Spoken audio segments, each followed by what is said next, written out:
Brenda Salinas de Google News. Google News, qui est, comme son nom l'indique, eh bien, la division de Google, du moteur de recherche Google, qui s'intéresse spécifiquement à l'agrégation de news, d'informations. Vous êtes Google News est spécialisé dans l'audio et les contenus audio. Vous êtes d'ailleurs une ancienne productrice de radio. Hein. Karine Fillot de Elson. Bonjour. Bonjour, qui est une start-up. Vous aussi, vous êtes passé par la radio, par Radio France, etc. Une start-up qui ne fabrique pas du podcast, mais agrège du podcast. Vous allez nous dire exactement ce qu'il en est. Et Justine Guérard de Radio France, bienvenue chez vous. Vous êtes Voice et IoT Product Manager chez Radio France. C'est vous qui nous mettez les contenus de Radio France, toutes les chaînes de Radio France, dans les assistants vocaux. Amazon Alexa, Siri, comment il s'appelle, Google Home et Apple HomePod. Ah non, pas encore HomePod. Hein. C'est Siri, en fait. C'est Siri, oui, bien sûr. Alors, moi, je vais vous faire un aveu. Je n'ai plus de poste de radio chez moi. Je travaille à la radio et j'ai remballé tous les transistors. Je les ai descendus à la cave parce que, à la place, j'ai mis des assistants vocaux. Ça fait la même chose, en mieux, parce qu'on peut lui demander « OK Google, mets la radio » et ainsi de suite. Et on peut aller encore plus loin dans l'interaction. Alors, première question que j'ai envie de vous poser à toutes les trois, c'est est-ce que vraiment l'assistant vocal, pour parler de lui tout d'abord, après on parlera aussi de la voiture, c'est la radio de demain et c'est le nouveau média radio? Justine? Oui, alors... c'est un phénomène qu'on voit en effet, Jérôme, vous n'êtes pas le seul. De plus en plus, on voit que des utilisateurs remplacent leur poste de radio traditionnel par un assistant vocal. Et donc, c'était indispensable pour Radio France de mettre à disposition ces contenus sur ces assistants vocaux. Donc, on a des flash briefings, le live et nos podcasts qui sont disponibles sur les 3 plateformes que vous avez citées. Et on voit aussi d'un autre côté qu'il y a des gens qui achètent un assistant vocal, mais pour une autre raison, pas forcément pour écouter la radio, pour remplacer un poste de radio, mais en fait, ils ont la volonté d'avoir un vrai assistant vocal au sein de la maison, un assistant personnel qui va les aider à réaliser des actions plus rapides au quotidien. Donc, par exemple, demander la météo, trouver une recette, demander une recommandation pour un bouquin. Et l'idée, à travers ces nouveaux usages, c'est pour Radio France d'être capable de proposer des réponses à ces questions quand on peut être pertinent. Également à ces questions-là, pas seulement produire du contenu finalement. Pour des questions sur lesquelles on pourrait être pertinent, sur des recommandations de livres, sur l'infotrafic, c'est des contenus qu'on produit aujourd'hui chez Radio France. Et donc on est en train d'étudier toutes ces opportunités. Et ça contribue à l'objectif un peu plus général de rajeunir nos publics, qui est un objectif commun à toutes les antennes de Radio France. Parce qu'on considère que les jeunes sont plus tournés vers plus ouverts aux assistants vocaux? Alors on se rend compte qu'il y a un peu toutes les générations qui Mais on commence toujours à croire que c'est les jeunes, et puis après on s'aperçoit que c'est tout le monde, et que c'est même parfois les plus vieux qui sont les plus férus. Hein. Oui. C'est vrai, non? Brenda. Alors, parlez bien près du micro, please. Very close. Pendant longtemps, on a enseigné aux gens d'être bons en informatique, de savoir même coder parfois. On leur a fait prendre des cours d'informatique. Mais maintenant, on enseigne aux ordinateurs d'être bons avec les humains. C'est vraiment un changement total d'interface. On a vu ça en science-fiction pendant longtemps, mais on voit maintenant l'adoption de ces assistants vocaux qui est 10 fois plus rapide proportionnellement que l'adoption des smartphones. Et la manière dont je vois ça, c'est que l'assistant Google est comme le génie dans la bouteille. Donc c'est un speaker, c'est la montre, c'est le téléphone. Vous pouvez accéder à Internet de différentes manières. Et si on réfléchit à l'Internet en 1996, c'était horrible. Il n'y avait pas de lien entre les contenus, c'était très difficile de naviguer. On est à ce stade désormais de l'Internet vocal. Si vous essayez, imaginez que vous vous parliez en 1996 concernant l'Internet. Vous n'auriez pas eu les mots. C'était une nouvelle frontière. Et dans 10 ans, parce que ça va tellement plus vite maintenant. Vous entendre et vous traduire. Très rapidement, dans un avenir proche, il y aura ce web qu'on ne peut pas encore décrire parce que ça fera tellement partie de la manière dont on se positionnera dans le monde.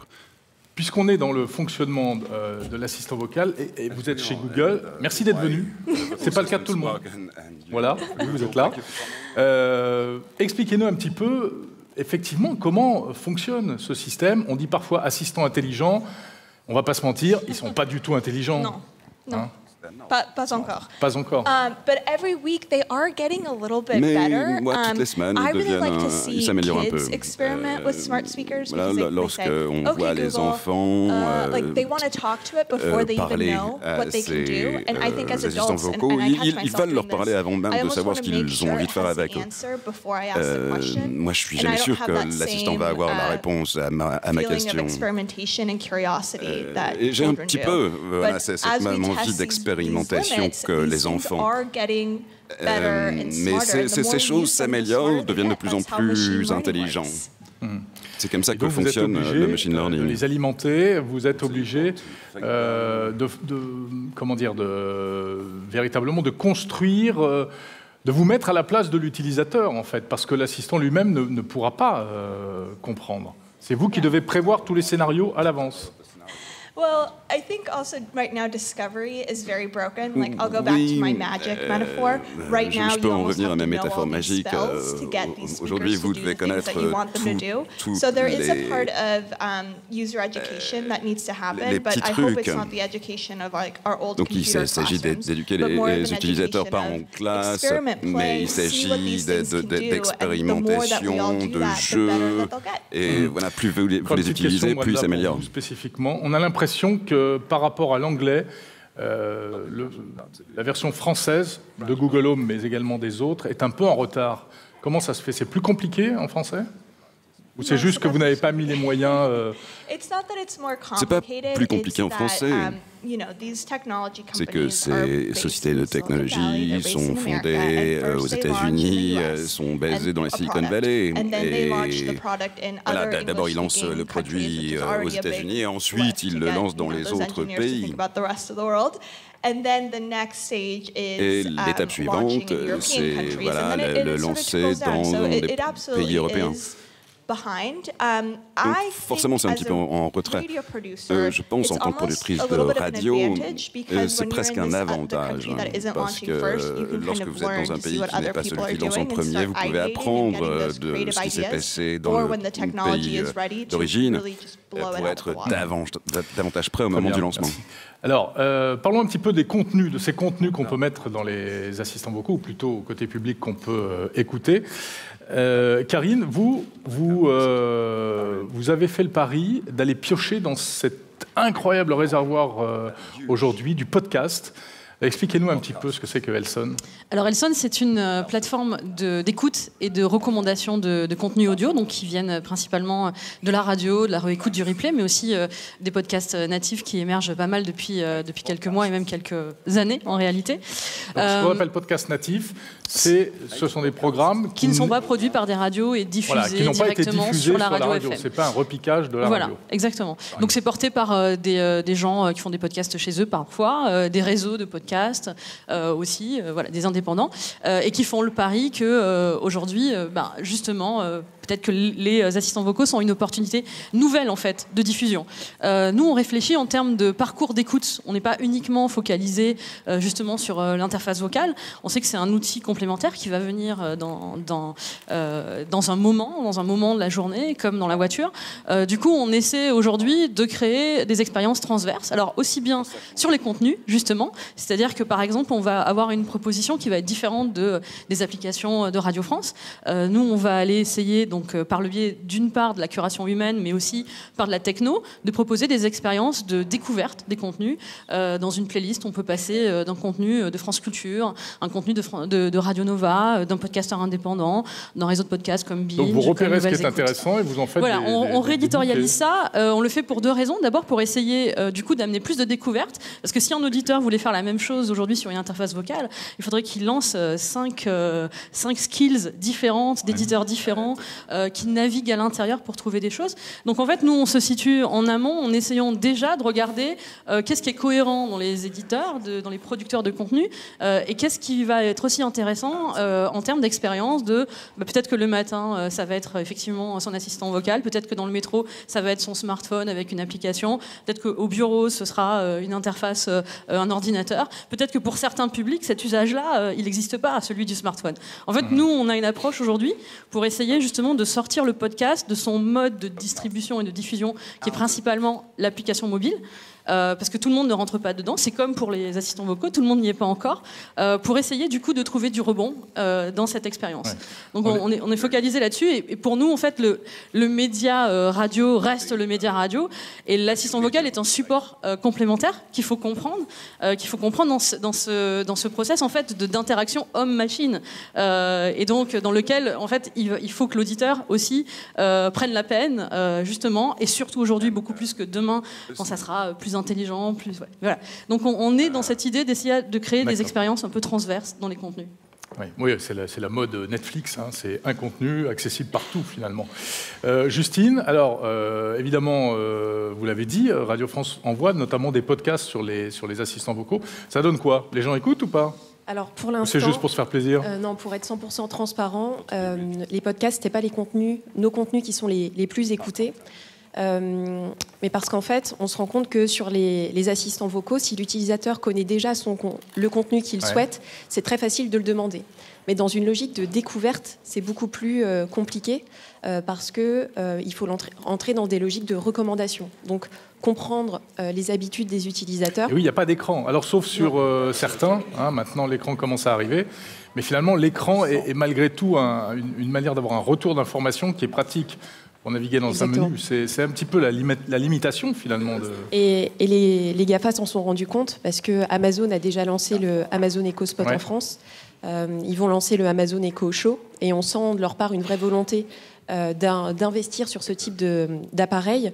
Et Google va prochainement commercialiser en France aussi ce type d'appareil. Donc eux aussi se rendent compte qu'en fait, la voix, c'est un canal qui est puissant, mais qui ne permet pas de tout faire aujourd'hui. Brenda, la voix c'est bien, mais ça ne suffit pas. Il faut aussi un écran. As a radio producer, I would say. En tant que productrice de radio, bah non. Alors vous travaillez sur la voix, donc. I do. So the way that we're thinking about these, la manière dont it's called the Home Hub. These little screen devices. It's a voice-first platform. So the same way that if you're casting for a breakfast show, most of the time you're actually casting for someone's voice and not their looks, because you know that in the morning people avant tout vous cherchez une voix. Même à la télévision, parce que les gens peuvent regarder parfois, mais c'est d'abord la voix qui compte. Et par exemple, il y a un podcast sur la mode que j'écoute, et parfois voilà, ils décrivent le chapeau de Meghan Markle et je ne peux pas le voir. Mais évidemment, je peux l'imaginer. Et voilà, n'importe quel producteur de radio vous dira que la partie la plus importante du contenu, c'est la voix, c'est le son. Nos cerveaux sont conçus pour raconter des histoires. Et la manière dont la radio met en contact des gens qui ne se sont jamais rencontrés, c'est amplifié par ces assistants vocaux. Et quelque chose que j'ajouterais et que je trouve incroyable, c'est qu'on s'est rendu compte que les gens, dans la manière dont ils sont en interaction avec les assistants vocaux, ils se retrouvent autour de la même manière que les gens dans les années 30, par exemple, écoutaient la radio ensemble. Et ce n'est pas forcément uniquement une expérience individuelle. Les gens se retrouvent autour de l'assistant vocal. C'est magique. Justine ? Oui, et je voulais ajouter quelque chose à ce sujet. En effet, on se rend compte que l'écoute du podcast, c'est très personnel. Et l'assistant vocal, il est placé dans un univers familial partagé. Et donc, on se rend compte que ce n'est pas forcément le lieu privilégié d'écoute des podcasts. Ou sinon, en fait, il faut réduire la taille de ces podcasts. Parce qu'aujourd'hui... Il faut reformater. Voilà, aujourd'hui, c'est 45 minutes, 50 minutes. On n'est pas sûr que les gens soient prêts en fait, à écouter ça au sein de leur foyer pendant 45-50 minutes. C'est plus aujourd'hui dans le smartphone, dans les transports, où il peut y avoir cette écoute personnelle. Alors moi, je dirais que ça dépend de ce qu'on veut dire par podcast. Parce qu'en fait, à la fin, le podcast, c'est un contenu radio. La radio a un usage domestique depuis toujours, en fait. Donc le podcast doit en avoir un aussi sur les assistants vocaux. Simplement, on a des approches qui sont différentes parce qu'aujourd'hui, le public qui a un goût de découvrir certains podcasts, et donc ça veut dire qu'il a déjà finalement fait un petit peu sa liste de lecture. Effectivement, dans ce cadre-là, quand on sait ce qu'on veut écouter et qu'on sait que peut-être son compagnon, ses enfants, ses amis ne veulent pas l'écouter quand on est à la maison, là, effectivement, et du coup, l'enjeu, enfin, en tout cas, nous, à notre sens, c'est que justement, cette personnalisation, elle se fasse par des supports différents, par son smartphone, pour faciliter ensuite la lecture, finalement, quand on est dans ce moment seul sur un objet connecté ou qu'il soit dans la maison. Mais en revanche, ce qu'amènent finalement les assistants vocaux, c'est aussi ce qu'amène un transistor, c'est-à-dire aussi, quelque part, de la résonance dans la pièce, comme la radio l'amène. Et comme la radio, alors effectivement, on a parfois une écoute un peu distanciée quand on est en train de cuisiner, de bricoler chez soi, etc. Mais ce qui va être intéressant, c'est de voir justement comment on va amener des nouvelles expériences dans cet environnement qui finalement a une sonorisation. Donc ça laisse aussi imaginer des choses et des expériences très intéressantes. On peut imaginer plusieurs, tout reste à faire. Plusieurs assistants vocaux dans des pièces. On peut imaginer aussi que les gens se parlent d'un assistant vocal à un autre, que chacun puisse finalement dissocier son écoute. Les enfants qui écoutent peut-être des livres audio, les parents dans le salon, voilà. Donc en fait, ça va vraiment dépendre aussi de comment aujourd'hui on crée des expériences qui permettent que ces contenus répondent au contexte d'écoute et au goût finalement des utilisateurs. Donc voilà, donc il y a encore aussi ce champ-là des possibles qui est intéressant. Alors, quand même, il y a une question, parce qu'on peut écouter du podcast, on peut écouter des petits bouts de radio, finalement, des chroniques, uniquement la météo. Ou la radio en direct. Je crois que c'est encore ce qui fonctionne le mieux, en fait. Le zapping dans sa cuisine, ça c'est quand même un truc claquer la porte en disant... Ok, Google, stop. Oui, mais c'est là où je voulais en venir. Est-ce que ça ne va pas tuer la radio en direct ? Brenda ? I want to add something about interactive radio. J'aimerais ajouter quelque chose concernant la radio interactive. C'est très enthousiasmant. On pense au podcast comme un support linéaire, mais les assistants vocaux sont partout et vous pouvez chercher du contenu et ils nous écoutent et ils comprennent ce qu'on dit. Et cela ouvre de nouvelles possibilités, des possibilités de programmation. Cette idée est tout à fait nouvelle, mais en même temps elle est ancienne. L'émission de radio Call-In, c'est le plus vieux format qui existe. Et c'était basé là-dessus. C'était la possibilité d'être en interaction avec chaque auditeur. Il y a de cela quelques semaines, on a lancé une expérience avec FT et vous pouvez dire OK Google, parler à OpenCity. Et cela vous amène à quelqu'un à Berlin qui vous demande où vous voulez aller et qui vous présente des choses. Et il y a une arborescence. Et voilà, il y a notamment, j'ai eu la possibilité de cette manière d'entrer dans une boîte de nuit à Berlin dans laquelle il est très compliqué de rentrer. Et ensuite, il vous interviewe et il vous demande pourquoi vous voulez aller dans cette boîte de nuit.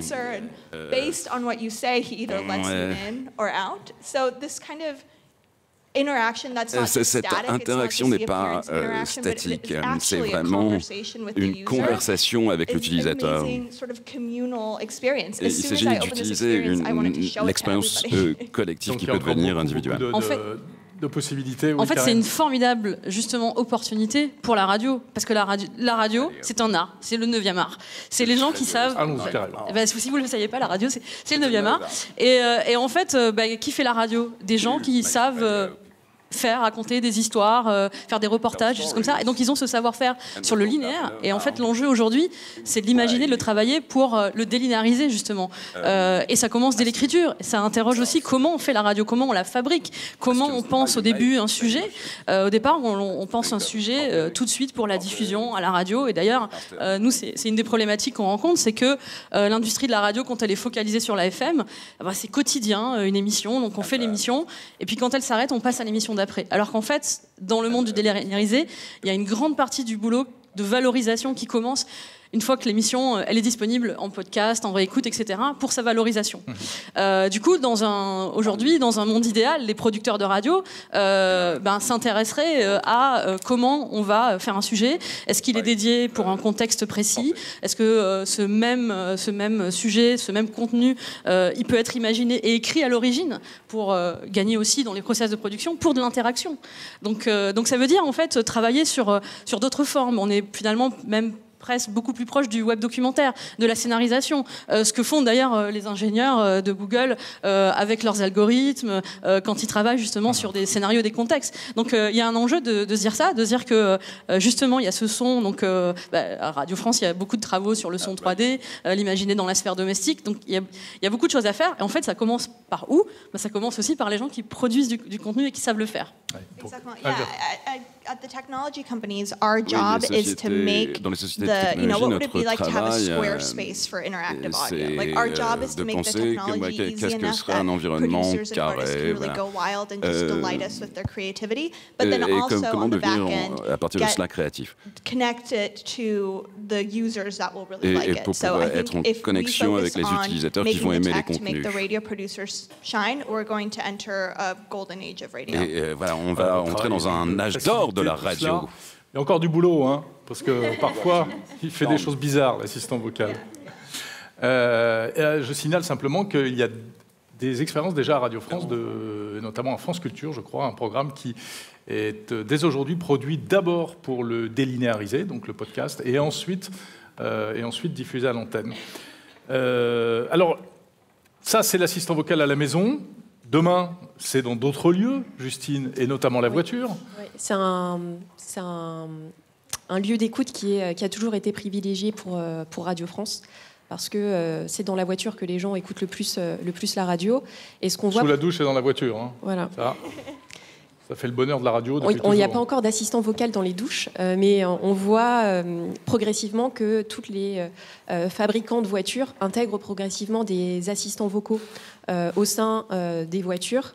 Et donc, c'est une piste que nous, on explore aussi énormément parce que ça paraît évident quand on le dit, mais les utilisateurs, ils sont concentrés sur la route.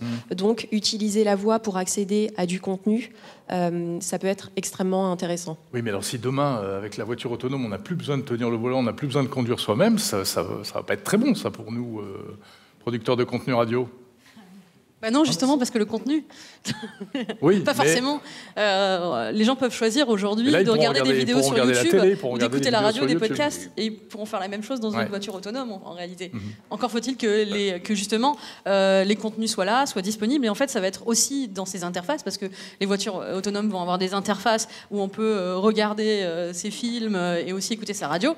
Donc maintenant, c'est la guerre de comment, quand on est producteur, on est présent dessus. C'est cette guerre-là aussi qui se joue, et c'est un peu la même guerre que sur les assistants vocaux, parce qu'on parlait tout à l'heure du fait qu'il n'y a plus d'interface, mais il n'y a plus de transparence.